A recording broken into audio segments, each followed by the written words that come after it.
आज जगन्नाथ महाप्रभु किसकी सेवा कर रहे हैं, जानने के लिए सुनिए ये कथा। पुरी धाम के पास एक छोटा सा गांव था। वहीं रहता था माधव, 7 साल का भोला भाला बालक, जिसके लिए जगन्नाथ महाप्रभु कोई भगवान नहीं, उसके सखा, उसके मित्र थे। हर सुबह उठते ही माधव पुकारता, सखा जगन्नाथ, आज मेरे साथ खेलोगे ना? और जैसे उसकी पुकार सुन मंदिर में विराजमान महाप्रभु हल्का सा मुस्कुरा देते। एक दिन गांव में तेज आंधी, बारिश और तूफान आया। सारी लकड़ियां भीग गईं, घर का चूल्हा नहीं जल सका। माधव की माँ ने कहा, बेटा आज खाना नहीं बनेगा, लकड़ी गीली है। ये सुनते ही माधव की आंखें भर आईं। वो बोला, माँ अगर हम खाना नहीं बनाएंगे तो मेरे सखा जगन्नाथ भी भूखे रह जाएंगे। माँ मुस्कुराकर बोली, अरे भोलू, भगवान को कोई कमी होती है क्या? पर माधव का हृदय व्याकुल था। वो बोला, नहीं माँ, मेरे सखा मेरे बिना नहीं खाते, आज मैं ही उनके लिए खाना बनाऊंगा। लेकिन माधव को रसोई बनाना आता नहीं था। वो मिट्टी के चूल्हे के पास बैठा धीरे धीरे रोने लगा।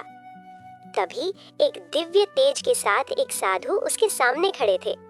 साधु ने पूछा, बेटा तू क्यों रो रहा है? माधव ने आंसू पोंछते हुए कहा, मेरे सखा भूखे रह जाएंगे, मुझे खाना बनाना नहीं आता। साधु मुस्कुरा उठे, उनकी आंखों में करुणा थी। उन्होंने कहा, चल बेटा, मैं तुझे खाना बनाना सिखाता हूँ। माधव चौंक गया, सच में बाबा? दोनों चूल्हे के पास बैठे भीगी लकड़ियों को साधु ने छुआ और आश्चर्य, लकड़ियां धीरे धीरे जलने लगी। माधव बोला, बाबा ये आग कैसे जली? साधु बोले, जहाँ भक्ति हो वहाँ सब संभव है। दोनों मिलकर चावल धोते हैं, दाल पकाते हैं, हल्की सी खिचड़ी बनती है, ऊपर से देसी घी। माधव खुशी से नाचने लगा और साधु उसकी मासूमियत देखकर भीतर ही भीतर प्रसन्न होते रहे। माधव बोला, बाबा आप बहुत अच्छा बनाते हो, मेरे सखे भी ऐसा ही बनाते होंगे ना? साधु मुस्कुराए, एक हल्की सी चमक उनके चेहरे पर थी।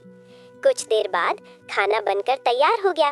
माधव बोला, बाबा आप बैठो, मैं सखा को खिला आता हूँ। वो थाली लेकर मंदिर पहुँचा, लेकिन मंदिर के द्वार बंद थे। दोपहर का समय था।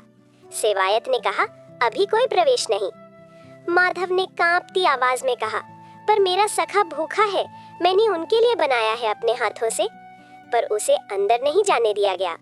माधव वहीं सीढ़ियों पर बैठ गया, अपनी थाली को छाती से लगाकर। वो रोते हुए बोला, सखा मैंने आपके लिए बनाया है, आपको कैसे दूं? उधर मंदिर के भीतर जगन्नाथ महाप्रभु का विग्रह हल्का सा कांप उठा, मानो किसी दूर से आती बालक की पुकार सुन रहा हो। तभी वही साधु माधव के पास पहुंचे। बोले, चल बेटा, मैं तुझे तेरे सखा तक ले चलता हूँ। माधव ने आश्चर्य से पूछा, आप कैसे? साधु ने थाली उठाई।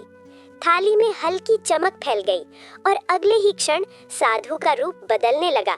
उनकी काया दिव्य तेज से चमकने लगी और सामने प्रकट हुए जगन्नाथ महाप्रभु के बाल स्वरूप।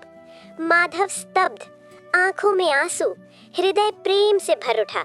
वो पुकार उठा, सखा आप मेरे पास? जगन्नाथ जी ने उसे अपने हृदय से लगा लिया और बोले, माधव तूने जो प्रेम से भोजन बनाया है वो किसी भी महाप्रसाद से अधिक पवित्र है। माधव रोता हुआ बोला, सखा मैंने तो ठीक से बनाया भी नहीं। जगन्नाथ जी हंसकर बोले, जिस भोजन में प्रेम हो वहीं मैं स्वयं विराजता हूँ। इधर मंदिर में सेवायतों ने देखा जगन्नाथ जी के सामने की थाली धीरे धीरे खाली हो रही है।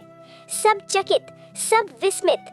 उसी समय जगन्नाथ महाप्रभु का स्वर गूंज उठा, तुम्हें लगता है तुम मेरी सेवा कर रहे हो, पर आज मेरा माधव इतने प्रेम से मेरी सेवा कर रहा है कि मेरा हृदय पिघल गया है।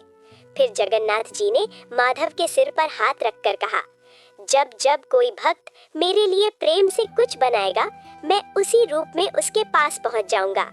धीरे धीरे जगन्नाथ जी का तेज बढ़ता गया और वे मंदिर की ओर प्रस्थान कर गए। घंटियां बजने लगीं, मंदिर प्रकाश से भर उठा। बोलो भक्त वत्सल महाप्रभु जगन्नाथ जी की जय।